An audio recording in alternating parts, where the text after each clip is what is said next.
My sister was always their favorite my entire life, until she discovered my $15 million fortune and had a catastrophic meltdown at Thanksgiving dinner. Father was speechless.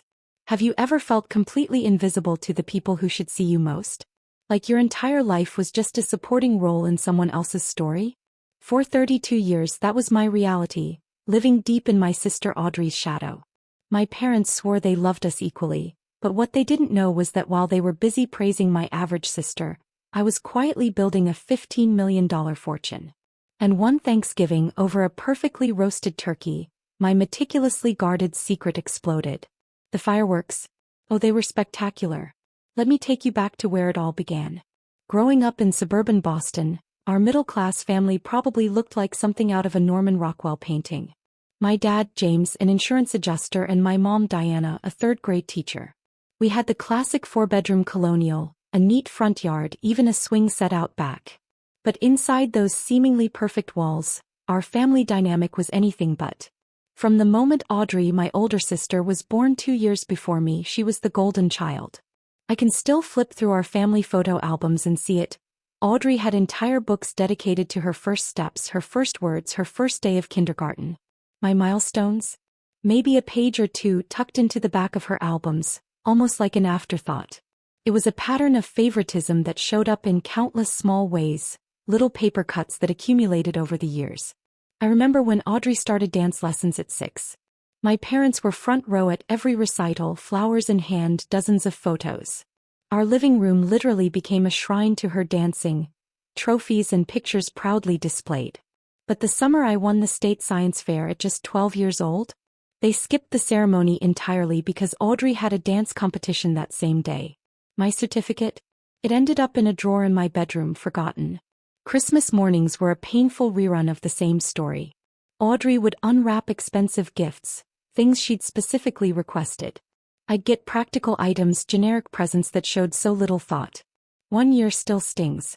Audrey, then 14, received this stunning white gold necklace with a sapphire pendant that perfectly matched her eyes. My gift? A set of educational books about famous scientists.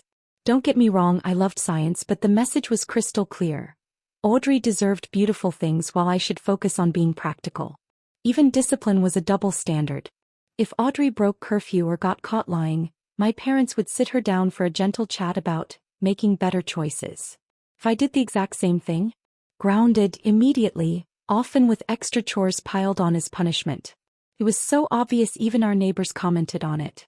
Our bedrooms told a similar tale of parental investment.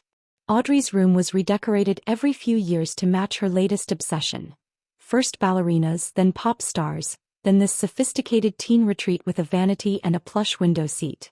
My room kept the same pale yellow walls and basic furniture from elementary school all the way through high school graduation. I remember asking to paint my walls dark blue in 8th grade and my mom said, "We don't have money for unnecessary changes right now." 2 weeks later, they surprised Audrey with a complete bedroom makeover. I learned early. I learned that the only path to any parental attention for me was through academic achievement. Audrey was a solid B student, great at socializing. I pushed myself. Straight A's, every academic club, competitions, late nights studying. My parents would acknowledge these achievements with distracted nods or comments like, "That's nice, but don't you want to try something fun like your sister?" The constant dismissal, it could have crushed me. But instead it forged something different inside me. A fierce, unyielding independence. By 13 I stopped looking for their approval. I became self-sufficient, teaching myself to cook, managing my own schedule, finding my own rides to academic competitions. I watched Audrey, meanwhile, continue to rely on our parents for everything, laundry, homework help, well into her high school years. The one person who truly saw me was my grandmother, Elizabeth, my father's mother. Grandma Liz was sharp, no nonsense. She'd worked as an accountant in an era when few women had careers. During my weekly visits, she'd ask detailed questions about my academic interests and really listen to my answers. I was 15 when Grandma Liz started teaching me about money. One afternoon, baking cookies in her kitchen, she asked if I knew what compound interest was. I shook my head. She pulled out a pad of paper and showed me how money could grow over time. That day changed everything. Over the next 3 years, she taught me everything she knew about investing, saving, building wealth, lessons my parents never bothered to share with either of us. Your sister may be getting all the attention now, Grandma Liz told me once, her voice firm, but you are the one with the mind for success. Remember, true wealth isn't flashy. The richest people in the room are rarely the ones showing it off. Her words became a mantra. My high school graduation should have been a triumphant day. I was valedictorian. Full scholarship to State University. Accepted into their prestigious business program. As I gave my speech, I saw my family. My father was filming, but I later found out the video was mostly of Audrey reacting, not of me speaking. At my graduation party, my parents spent most of the time telling relatives about Audrey's acceptance to an expensive private college, despite her mediocre grades. My accomplishments? A brief aside. Oh, it's nice Tanya got that scholarship. She was always so practical. That night, a quiet promise formed in my heart. Someday I would build a life so successful it would be impossible to ignore. But even then, a part of me wondered if I'd even want their recognition anymore by the time I got there. While Audrey headed off to Westfield University, a private college costing over $40,000 a year, I enrolled at State University on my full academic scholarship. The contrast in how our educations were supported was stark. My parents helped Audrey furnish her dorm room with new everything, coordinated bedding, a mini fridge, the latest laptop. They drove 6 hours to help her move in, staying the whole weekend to make sure she was properly settled. For my college move, my father dropped me off with my 2 suitcases and a box of secondhand supplies, saying, "Well, you've always been independent. I'm sure you'll figure it out. Call if you absolutely need anything." He was back in the car within 20 minutes, rushing home to help my mother prepare a care package for Audrey, who had already been homesick after just 2 weeks. When I called home that first semester, my parents always seemed distracted, eager to tell me about Audrey's social life and how she was adjusting. When I mentioned my 4.0 GPA after midterms, my mother just said, "That's nice, honey. Did I tell you Audrey got invited to join the best sorority on campus?" Financial disparities grew even more apparent. My parents contributed nothing to my education, reminding me I had a scholarship whenever money came up. Meanwhile, they paid Audrey's full tuition and gave her a monthly allowance for spending. I worked 3 jobs to cover my living expenses. Morning shifts at the campus coffee shop, weekend hours at the library, tutoring fellow students in economics and finance. Despite the packed schedule, I maintained perfect grades and started to truly shine in my business classes. During my sophomore year, Professor Lambert, who taught financial analysis, asked me to stay after class. "Miss Warren," he said, leaning against his desk, "I've been teaching for 25 years, and I rarely see the kind of aptitude for financial markets that you possess. Have you considered where you want to take this talent?" That conversation was a turning point. Professor Lambert became the mentor I had always needed, introducing me to industry contacts and recommending me for competitive internships. The summer after my junior year, I landed a position at Maxwell Investments, working directly under their chief strategy officer. While Audrey spent that summer backpacking through Europe on our parents' dime, I worked 60-hour weeks, absorbing everything about investment strategies and market analysis. Then, during my senior year, Grandma Liz passed away unexpectedly from a stroke. Her death devastated me in ways my parents couldn't understand. To them, she was just family. To me, I had lost my champion, my mentor, the only person who had ever truly believed in my potential. A month after the funeral, a letter arrived from Grandma Liz's attorney. She had left me $50,000, her entire life savings. My parents were shocked. They'd expected her modest estate to be divided equally among the family. "You should consider sharing that with your sister," my father suggested over dinner. "Audrey is thinking about graduate school and that money could really help her." I looked at him, incredulous. Did Grandma Liz leave this money to Audrey? "No, but family should support each other," my mother chimed in. "Your sister has expensive dreams and you always manage just fine on your own." For the first time in my life, I flatly refused them. "This is my inheritance," I said, my voice shaking slightly, "from the one person who supported my goals. I'm using it exactly as she would have wanted me to." And I did. I invested every penny of that inheritance, using the principles Grandma Liz had taught me. It became the seed money for what would eventually grow into my fortune. After graduation, I accepted a position at Blackstone Financial in their emerging markets division. My starting salary was modest by New York standards, but the growth potential was huge. I lived in a tiny studio with 3 roommates, spent nothing on luxuries and invested 50% of every paycheck. In those early career years, I developed a reputation for spotting opportunities others missed. While colleagues focused on traditional markets, I researched emerging technologies and sustainable energy companies before they became trendy. By 26, I'd saved enough to take a calculated risk. I left Blackstone and started my own investment firm, TWW Strategic Partners. The name was intentionally neutral, not broadcasting that a young woman was at the helm. I focused on a specific niche, identifying undervalued companies with innovative technologies and strong female leadership. My first major breakthrough came when I invested heavily in a woman-led biotech startup that developed a revolutionary diagnostic tool. When the company was acquired the following year, my initial investment multiplied tenfold. By 27, my net worth crossed the $1 million threshold, though no one in my family had any idea.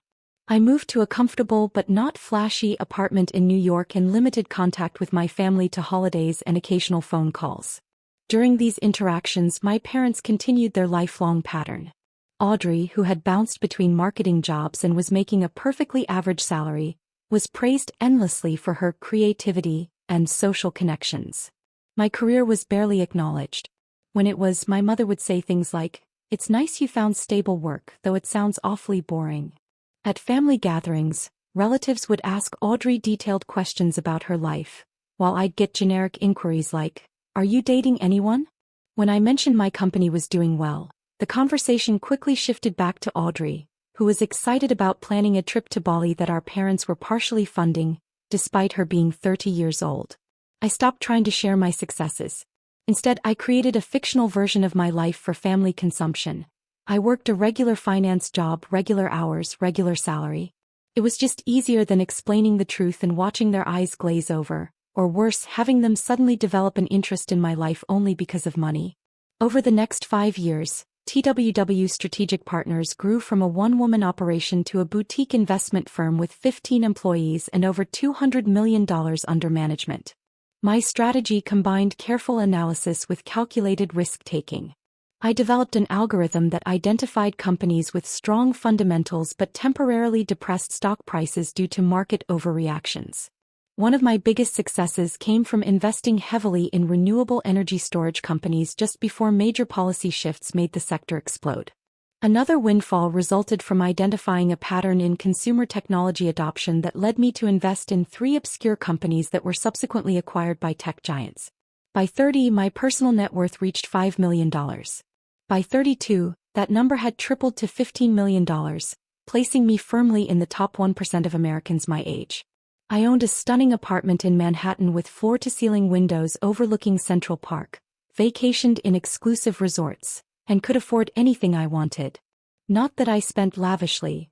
My grandmother's lessons about quiet wealth had stuck with me. Yet to my family I remained just Tanya who worked in finance. I carefully maintained this fiction through various strategies. A separate phone for family calls, never posting about my business success on social media. When visiting my parents' home, I drove a rented Toyota, not my Tesla. I wore simple clothing without designer labels, pulled my hair back in a ponytail, minimal makeup, all to reinforce the image of someone focused on work, not success. I had multiple reasons for this elaborate deception. First, I genuinely feared that if my parents knew, they would immediately ask for money, not for themselves but for Audrey. Throughout our adult lives, they had consistently supported her financially whenever she faced challenges, from apartment deposits to bailing her out of credit card debt.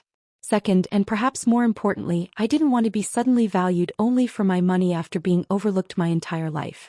What would it say about our relationship if financial success was what finally earned me the attention and approval I'd been denied? The thought made me feel sick. Finally, years of emotional neglect had made me fiercely protective of my achievements. My success was mine alone, built without their support or encouragement. Some deep, wounded part of me just didn't want to share it with the people who had never truly believed in me. In New York, I lived an entirely different life. I sat on the boards of tech startups, was featured in business publications, attended exclusive industry events. I owned designer clothing and fine jewelry that I never wore around family. I dated successful men who understood ambition and drive. My two lives never intersected and I became adept at switching between them. Last Christmas offered a perfect example of this performance. I flew home for 3 days, bringing modestly priced gifts and wearing simple jeans and sweaters. Throughout dinner, my parents gushed about Audrey's recent promotion to senior marketing manager at a local company, a position that likely paid less than what I spent annually on business travel. "Isn't it wonderful?" my mother said, squeezing Audrey's hand. "And they gave her a $5,000 bonus." I nodded and smiled, not mentioning that I'd donated 50 times that amount to a girls' coding initiative the previous week. When my father asked about my work, I gave a deliberately vague answer about projects going well, which prompted him to say, "Well, as long as you're stable, that's what matters. Not everyone needs to climb the corporate ladder." I had become so accustomed to this dynamic that it rarely bothered me anymore. Or so I told myself. But that changed when I met Michael.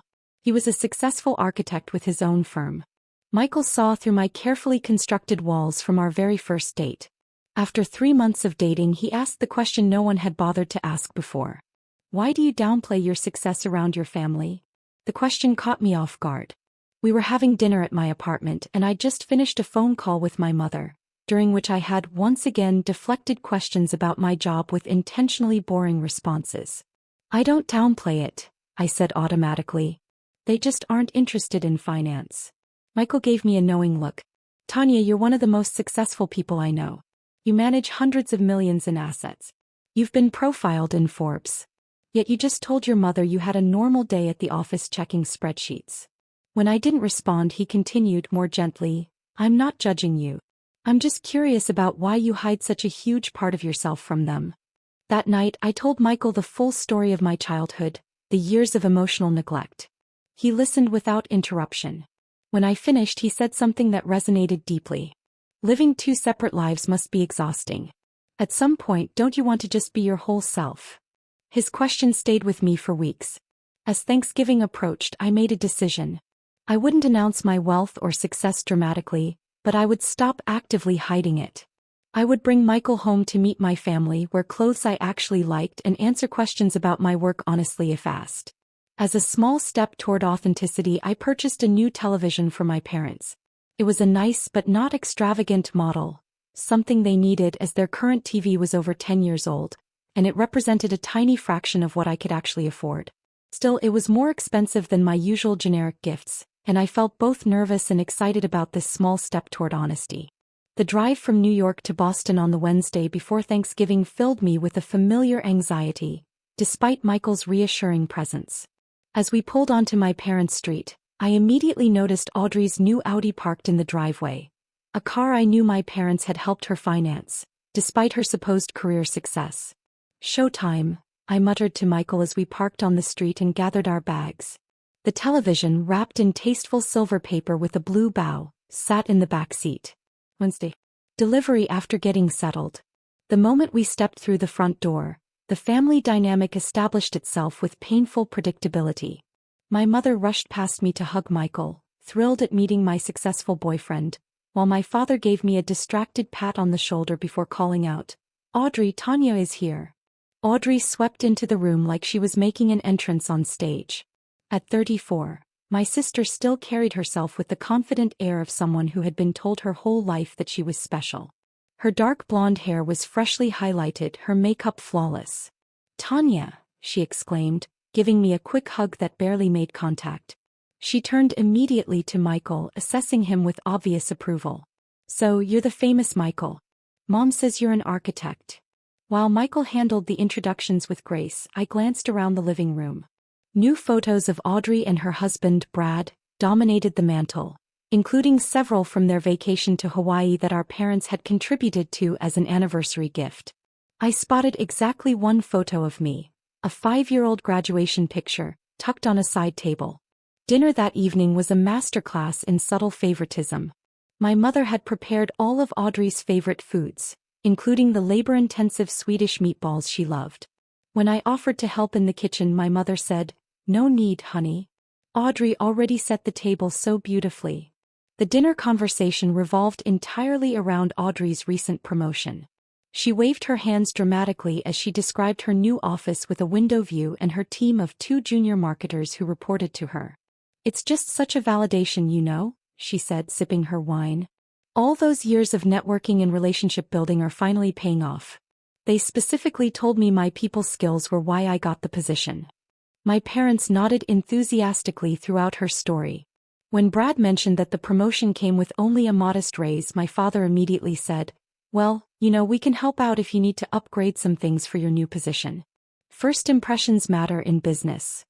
No one asked about my work until dessert when my mother turned to me and said, "And how's your job going? Tanya's still doing the spreadsheet thing." Before I could answer, Audrey jumped in. "She wouldn't know what to do with a promotion anyway," she laughed. "Remember how she always hated being the center of attention? She's happier behind a desk." Later that evening, I discovered that Michael and I had been assigned to the small guest room with the lumpy pull-out sofa, while Audrey and Brad got the master guest suite with the queen bed and attached bathroom. When I mentioned this to my mother, she seemed genuinely confused by my objection. "Audrey and Brad are used to a certain standard of living," she explained. "And you know your sister has back problems. Besides, you've always been less fussy about accommodations." That night, as Michael and I tried to get comfortable on the ancient sofa bed, he whispered, "Are they always like this?" "Actually, they're on better behavior because you're here," I replied, only half joking. The next morning, Thanksgiving Day, I overheard a conversation that confirmed nothing had changed despite my adult success. I was coming down the hallway when I heard my name mentioned in the kitchen. I paused just out of sight. "I just don't understand why Tanya hasn't progressed more in her career," my mother was saying. "She was always so good at math and those analytical things." "Some people just don't have ambition," my father replied.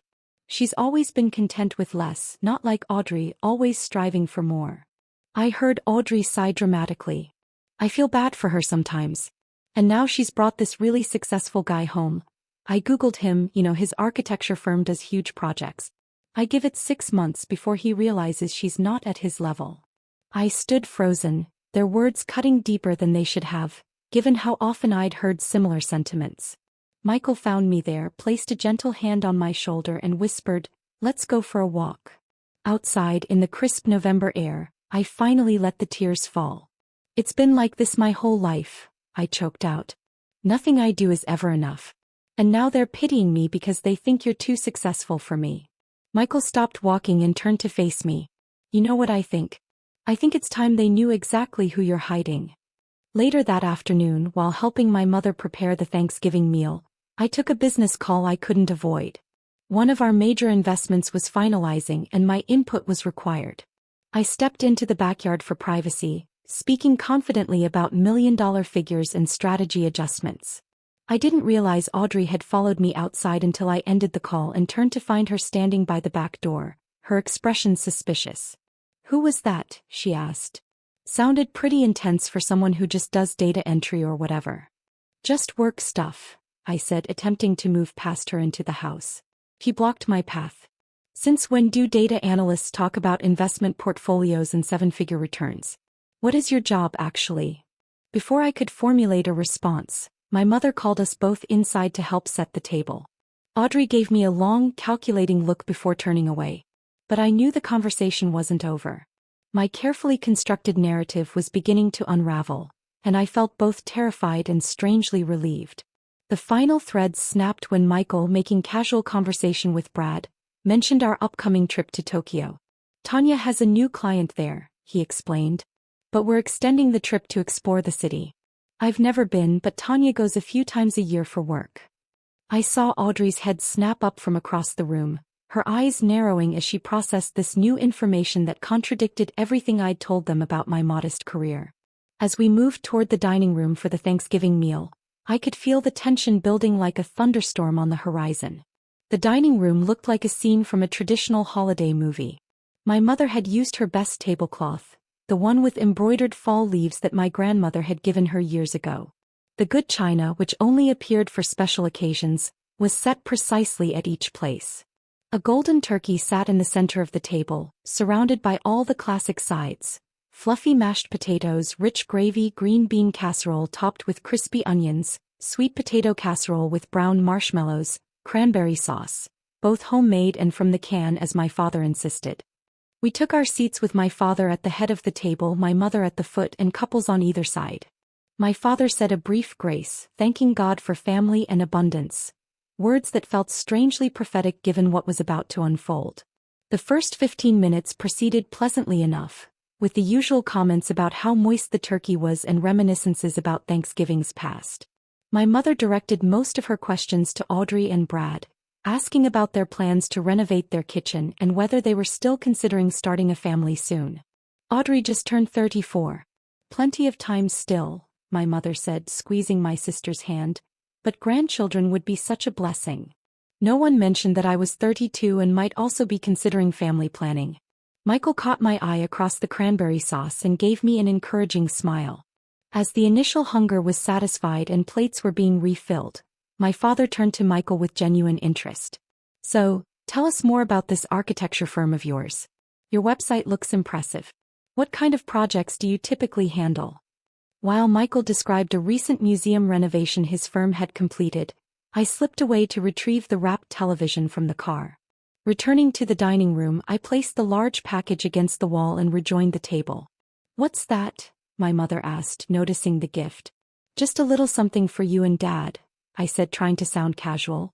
"An early Christmas present, but I thought you might enjoy it for the holiday football games." When dinner wound down, I brought the package to my parents. They looked surprised as my gifts were typically small and practical, books or kitchen gadgets that cost under $50. My father tore away the wrapping paper to reveal a 55-inch smart television. Not the most expensive model, but certainly a significant upgrade from their ancient set. His eyebrows shot up as he read the specifications on the box. "Tanya, this is too much," my mother said, looking confused. "This must have cost a fortune." "It was on sale," I lied instinctively, then caught myself. "Actually, it wasn't. I wanted to get you something nice." "How can you afford something like this?" my father asked, his tone somewhere between concerned and suspicious. "These are over $1,000. "I do all right at work," I said carefully. Audrey, who had been examining the box with narrowed eyes, pulled out her phone. The model number was visible on the package, and I realized with a sinking feeling what she was doing. $1,500, she announced after a quick search. "Tanya, that's more than a month's rent for some people. Since when can you afford gifts like this on a mid-level analyst's salary?" I felt Michael's hand on my knee under the table, a silent show of support. Taking a deep breath, I decided to wade into the truth, testing the waters. "I've actually been doing very well at work," I began. "My company has expanded significantly over the past few years, and I'm in a leadership position now." "Leadership?" Audrey snorted. "Last Christmas, you told us you were still doing the same job you'd started with." I simplified things, I admitted. "The truth is I own my own investment firm. We're quite successful." A confused silence fell over the table. My father stared at me as if I'd started speaking a foreign language. My mother looked to Audrey as if seeking her interpretation of this information. "What are you talking about?" Audrey demanded. "You've never mentioned owning a company." While this uncomfortable conversation was unfolding, Audrey's thumbs were busy on her phone. I realized she was Googling me. And unlike previous years, I had made no effort to ask professional publications to use my middle name or avoid photographs in recent profiles. The color drained from Audrey's face as she stared at her screen. Then, in a sudden movement that made everyone jump, she slammed her phone down on the table and stood up. "Tanya Warren, CEO of TWW Strategic Partners," she read from her screen, her voice rising with each word. "A boutique investment firm. Managing over $200 million in assets. Featured in Forbes 30 Under 30 Finance Edition. Named one of New York's most influential women in business last year." She looked up from her phone, her face contorted with disbelief and growing rage. "All these years you've been what? Secretly rich while we've been struggling to make mortgage payments, and I had to beg Mom and Dad for help with our car loan." I remained calm, though my heart was pounding. "It's not a secret exactly. It's just not something I discussed with family." "Not something you discussed?" Audrey was nearly screaming now. "You let us think you were some ordinary office worker while you're apparently worth." She glanced back at her phone and her eyes widened further. Oh my God. $15 million. The dining room went completely silent. My father sat frozen, his fork suspended halfway to his mouth, completely speechless. My mother made a small choking sound and reached for her water glass with a trembling hand.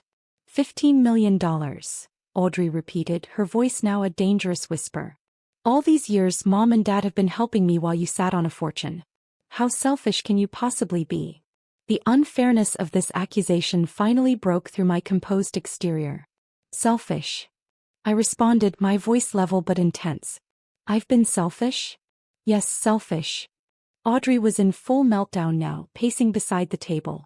Do you know what we could have done with that money? Brad and I have wanted to buy a house for years. Mom and Dad had to dip into their retirement to help us with basic expenses.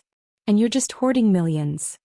My parents were still shell-shocked, unable to intervene as their golden child continued her tirade. How much exactly do you have? Audrey demanded. Is it really $15 million? And you've never once offered to help your family? What kind of person does that make you? Michael started to speak, but I placed my hand on his arm. This was my battle. What kind of person does that make me? I repeated, rising slowly to my feet. Let me tell you exactly what kind of person I am, Audrey. I'm the kind of person who has been overlooked her entire life by her own family. I'm the daughter whose academic achievements were ignored while your dance recitals were treated like Broadway productions. I am the sister who got used clothes while you got designer labels, who got educational books for Christmas while you got jewelry. I turned to my parents, whose expressions had shifted from shock to a dawning, uncomfortable realization. I'm the daughter who worked 3 jobs in college while you paid Audrey's full tuition and gave her spending money, I continued.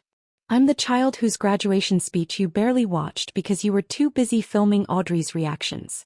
I am the person who built a multi-million-dollar company from scratch with no support, no encouragement, and not a single word of pride from either of you.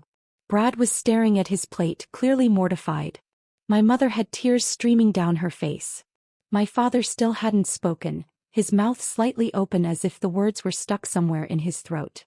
And now, I said, my voice steady despite the emotion coursing through me, now that you've discovered I have money, suddenly I'm interesting. Suddenly I'm important enough to acknowledge. What does that say about our family? Audrey seemed momentarily stunned by my response but quickly recovered. This isn't about childhood petty jealousy, Tanya, she snapped. This is about basic family obligation. You owe us. I don't owe anyone anything, I replied. The money I have, I earned through my own hard work and strategic decisions. Just like the attention you received all our lives was something you never had to earn. It was simply given to you. That's completely different. Audrey shouted, her face flushed with anger. Mom and Dad were just being parents. Of course they were proud of me. But money, real money, that's something you share with family. Like you shared your parents' attention and love with me? I asked quietly. My mother finally found her voice. Tanya, we never meant to make you feel less loved, she said weakly. We just thought Audrey needed more support. You were always so capable, so independent. I was independent because I had to be, I replied. I was capable because no one else was going to do things for me. My father finally spoke, his voice hoarse. $15 million, he whispered. How is that even possible? I made smart investments, I said simply. Starting with Grandma's $50,000 that you wanted me to give to Audrey for grad school. Audrey wasn't finished. So what happens now? She demanded. Are you going to help your family or continue being selfish? Brad and I could use a down payment for a house. Mom and Dad should be able to retire comfortably. That's what family does for each other. Michael, who had remained respectfully silent, finally spoke up. From what I've observed today, Tanya has been giving to this family her entire life, just not financially. Perhaps it's time someone gave something back to her, like basic respect. Nobody asked you. Audrey snapped at him. I think we're done here, I said, placing my napkin on the table. Michael and I will be staying at a hotel tonight. You're just going to walk out? Audrey was incredulous. After dropping this bomb on us? Typical Tanya, always thinking about herself. As I gathered my coat, I turned for one last look at my family. My father still seemed incapable of forming complete sentences. My mother was crying silently. Brad looked like he wanted to disappear under the table. And Audrey stood with her fists clenched, years of entitlement crashing against the sudden realization that her overlooked sister had surpassed her in the most tangible way society measures success. Thanksgiving dinner was over.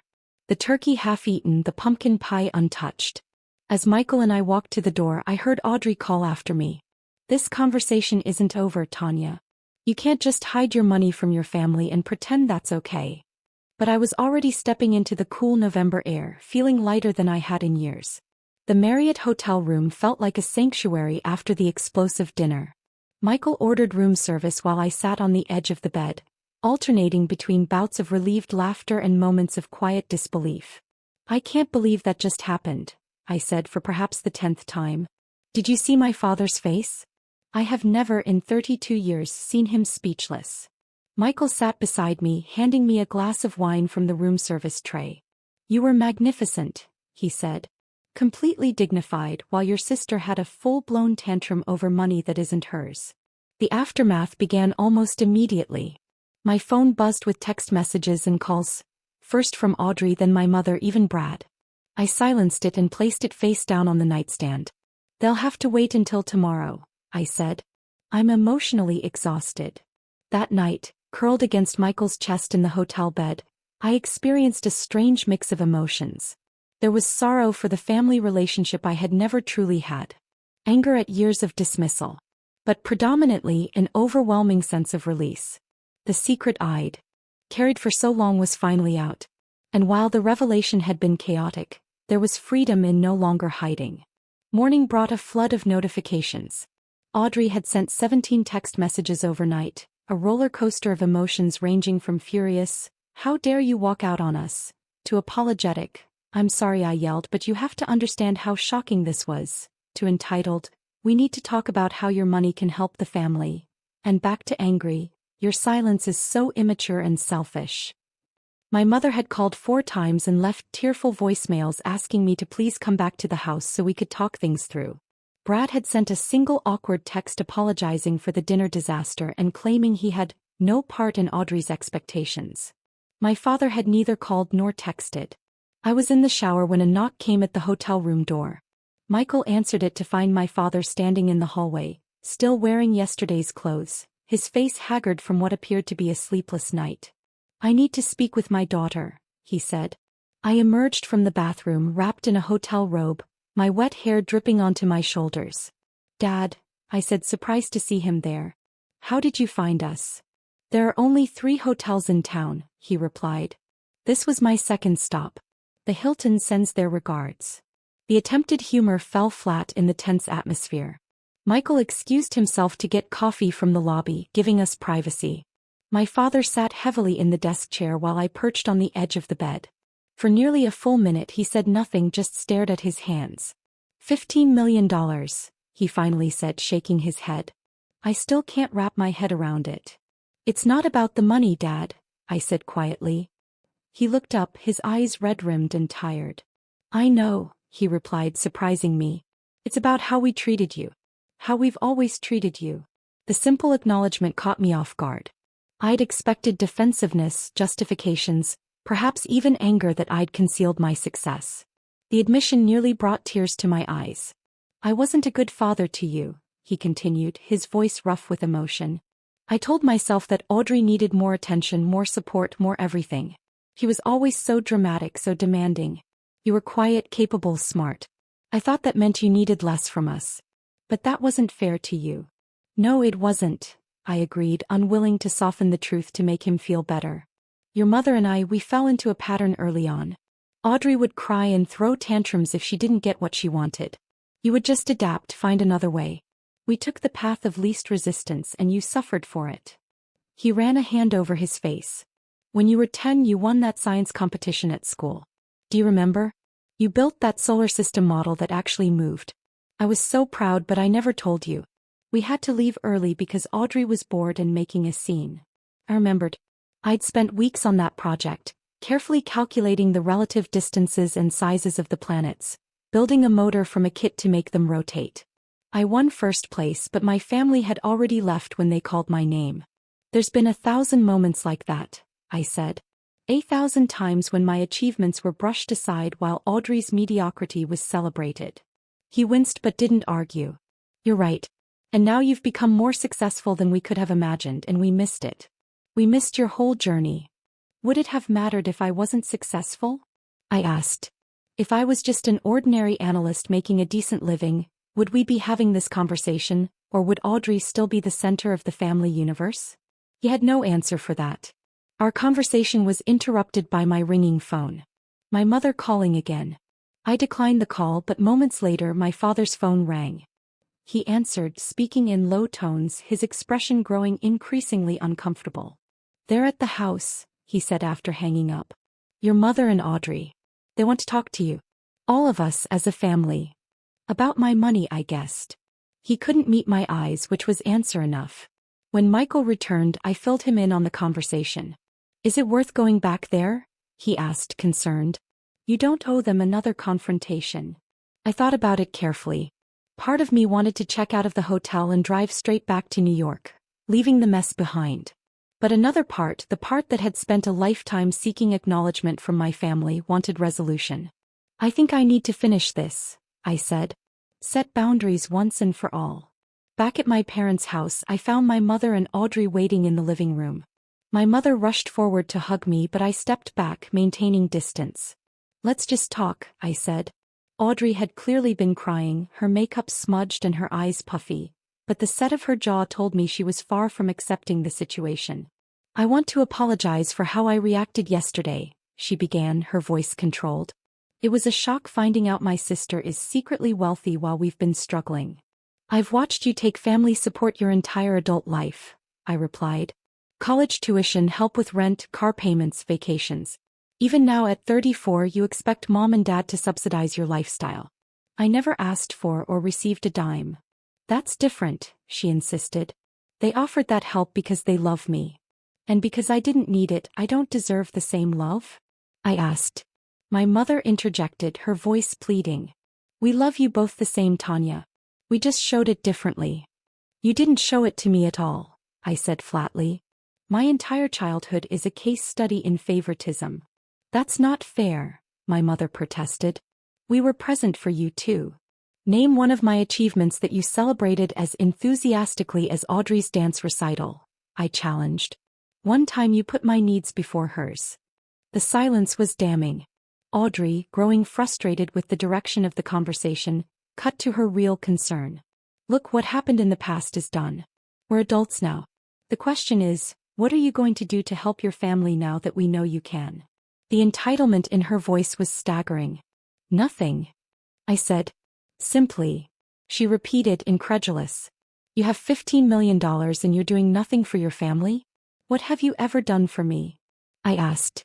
"Besides, compete for attention, dismiss my accomplishments, and now demand access to my money?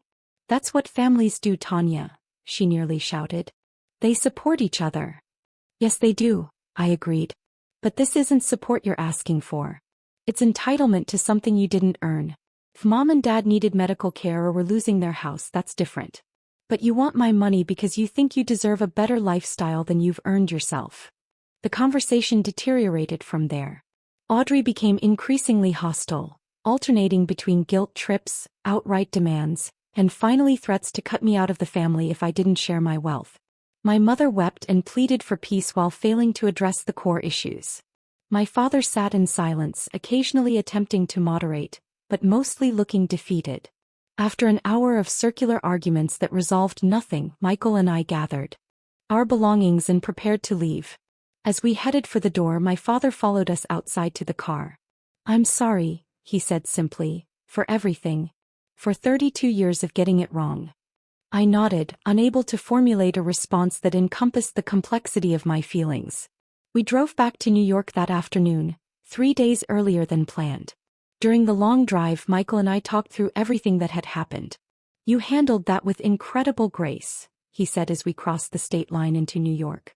"Most people would have either caved to the pressure or completely burned bridges." "I don't know if the bridges aren't burned anyway," I sighed. "I can't imagine Thanksgiving will be on the calendar next year." "Maybe that's not a bad thing," he suggested gently. "Family should lift you up, not tear you down." Sometimes the family we choose is more important than the family we're born into. The week after Thanksgiving brought continued fallout. My parents called daily, their approach evolving from defending Audrey to slowly acknowledging their role in creating the family dynamic. My father, especially, seemed to be genuinely reflecting on his behavior.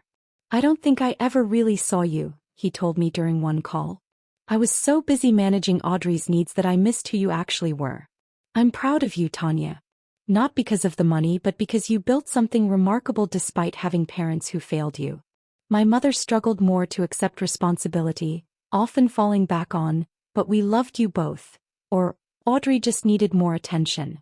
Still, I could sense a gradual shift in her perspective, small cracks in the narrative she'd maintained for decades. Audrey took a different approach. After several days of angry messages that I didn't respond to, she began reaching out to extended family, sharing a distorted version of events that cast me as a greedy, selfish sister who refused to help family in need. Cousins and aunts I barely spoke to started sending messages expressing disappointment in my materialism. "I've never asked you for money before," wrote my cousin Stephanie, whom I hadn't seen in 5 years. "But my son really wants to go to soccer camp this summer. And since you're obviously loaded." I deleted the messages without responding. The people who actually knew me understood the situation. The ones who only reached out when money was involved confirmed exactly why I'd kept my success private for so long. 6 months after the Thanksgiving meltdown, spring had brought new growth, both in the natural world and in my personal life. The immediate aftermath had been painful, but the enforced honesty had ultimately created space for healing, even if that healing looked different than I might have once hoped. I began seeing Dr. Elizabeth Harrison, a therapist specializing in family trauma, who helped me process the complex emotions surrounding my childhood and the recent confrontation. "Your success triggered a family system that was built on specific roles," she explained. "You were assigned the role of the self-sufficient, overlooked child. Audrey was the needy, celebrated child. Your parents were the providers who focused their resources where they perceived the greatest need. When you revealed your success, you shattered those roles and the entire family system destabilized." Through therapy, I came to understand that while I couldn't change my past or my family's behavior, I could set clear boundaries going forward. I drafted an email to my entire family outlining these boundaries. I would not discuss my finances, I would not provide funding for Audrey's lifestyle, and I would only participate in family gatherings where my achievements and personhood were respected equally to my sisters. The response to these boundaries varied dramatically. Audrey essentially cut contact, sending a final scathing message, accusing me of destroying the family with my selfishness. I blocked her number the same day, a decision that brought immediate relief. My relationship with my parents evolved into something more limited but also more honest. We spoke on the phone every few weeks, carefully avoiding topics that would trigger old patterns. My father especially made genuine efforts to show interest in my life and work, asking thoughtful questions about my company and acknowledging my expertise. "I truly didn't understand what you were building," he told me during one call. "I just assumed when you said finance, you meant some entry-level position pushing papers. I'm sorry I never asked for details." My mother found the adjustment more difficult. She continued to bring up Audrey, frequently lamenting the rift between us sisters, and occasionally suggesting that a financial gift from me might help heal the relationship. "Mom," I said firmly during one such conversation, "my relationship with Audrey was broken long before money entered the picture. I'm not using my resources to buy a fake sisterhood." After careful consideration, I did make one financial decision regarding my family. I established an educational trust fund for Audrey's children, my niece and nephew, that would cover their college expenses when they came of age. The trust was structured so that the money could only be used for education, with no possibility of Audrey accessing it for other purposes. When I told my parents about the trust, my father expressed genuine gratitude. "That's incredibly generous, Tanya, especially given everything that's happened," he said. "I love those kids," I replied simply. "Their future shouldn't be limited by adult conflicts." My relationship with Michael deepened throughout this period of family upheaval. He had seen me at my most vulnerable and most powerful, witnessing both the wounds of my childhood and the strength that developed in response to them. 6 months after Thanksgiving, he proposed during a weekend trip to the Berkshires, presenting a vintage emerald ring that couldn't have been more perfect if I'd designed it myself. "Do you think we'll have kids someday?" he asked as we lay in bed that night, my head on his chest, the new ring catching the moonlight streaming through the window. "I think so," I replied, surprised by how much I wanted that future with him. "But we'll do better than my parents did. We'll love each child for exactly who they are, not who needs us most." In many ways, the most profound healing came through building what Michael had called my chosen family. My close friends, particularly those who'd known about my success all along, provided the unconditional support I'd never found at home. We celebrated holidays together, created new traditions, and built connections based on mutual respect rather than obligation or history. Perhaps the most unexpected development was my changing relationship with money itself. For years, my wealth had been a secret source of validation, concrete proof that I'd succeeded despite my family's lack of faith in me. After the confrontation, I began to see it differently. Not as a scorecard but simply as a tool that provided security and options. I increased my philanthropic giving, focusing particularly on organizations that supported young women in finance and technology. I mentored aspiring female entrepreneurs, sharing both knowledge and, in some cases, seed funding for promising ventures. The joy I found in helping others build their dreams far surpassed the hollow satisfaction of accumulating wealth in secret. By the time the next Thanksgiving approached, I had learned several profound lessons from the experience. First, honesty, while sometimes painful, is ultimately less exhausting than pretense. Living a double life had consumed enormous emotional energy that I could now direct toward more fulfilling pursuits. Second, money doesn't create character flaws, it reveals them. Those who had always valued me continued to do so regardless of my financial status. Those who suddenly showed interest when they learned of my wealth had always been transactional in their approach to relationships. Third, and perhaps most importantly, I learned that my worth was never dependent on my family's recognition. I'd spent decades seeking validation from people who were constitutionally unable to provide it. That recognition had to come from within, from knowing my own value, regardless of external affirmation. The journey wasn't over, of course. Family systems don't transform overnight, and old wounds don't heal completely in a matter of months. But I had found a path forward that honored both my past experiences and my future possibilities. I had stopped allowing myself to be defined by what my family couldn't give me and started embracing what I could create for myself. I will always be the girl who grew up in her sister's shadow, but I'd also become the woman who stepped into her own light. And that was a story worth $15 million. What about you? Have you ever had to confront family members about unequal treatment, or found yourself having to step into your own light despite others' expectations? I really want to know what you think. Share your thoughts in the comments below.